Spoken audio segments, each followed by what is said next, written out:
കിട്ടുവിന് ഇന്നൊരു പുതിയ ജോലിക്കായി ഇന്റർവ്യൂ ഉണ്ട്. വരൂ നോക്കാം എന്താണ് സംഭവിക്കുന്നതെന്ന്. ശരി, അപ്പോൾ താങ്കളുടെ സിവിയിൽ എല്ലാം നമ്മൾ കവർ ചെയ്തു. ഇനി ചില ഒഫീഷ്യൽ ഫോർമാലിറ്റീസ് ബാക്കിയുണ്ട്. ഓക്കെ സർ, പറഞ്ഞോളൂ.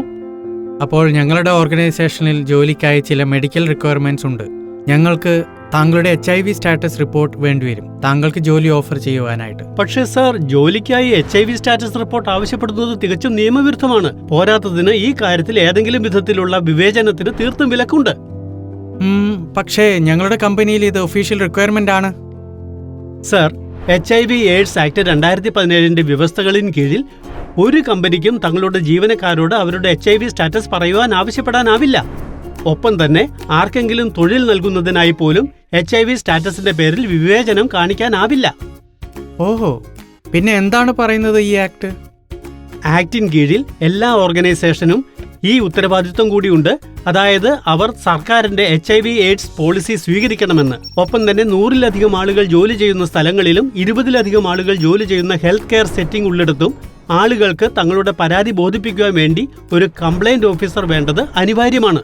കൊള്ളാം കിട്ടു, താങ്കൾ തികച്ചും ശരിയാണ് പറഞ്ഞത്. നമ്മൾ HIV-യുമായി ബന്ധപ്പെട്ട വിഷയങ്ങളിൽ പ്രവർത്തിക്കുന്നത് കൊണ്ട് ഞങ്ങൾക്ക് നോക്കണമായിരുന്നു താങ്കളുടെ HIV/AIDS ആക്ട് 2017 കുറിച്ചുള്ള അറിവ് എത്ര ശക്തമാണെന്ന്. അഭിനന്ദനങ്ങൾ, താങ്കൾ ഈ ലാസ്റ്റ് റൗണ്ടും പാസ്സായിരിക്കുന്നു. ഈ ജോബ് ഞങ്ങൾ താങ്കൾക്ക് തീർച്ചയായും ഓഫർ ചെയ്യുകയാണ്. Thank you so much sir.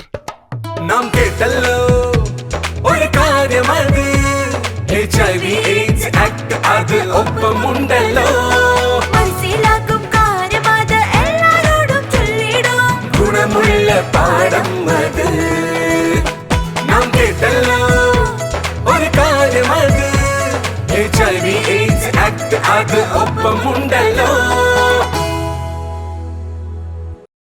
HIV-യുടെ കൂടുതൽ വിവരങ്ങൾക്കായി ദേശീയ toll free AIDS help line 1097 വിളിക്കുക.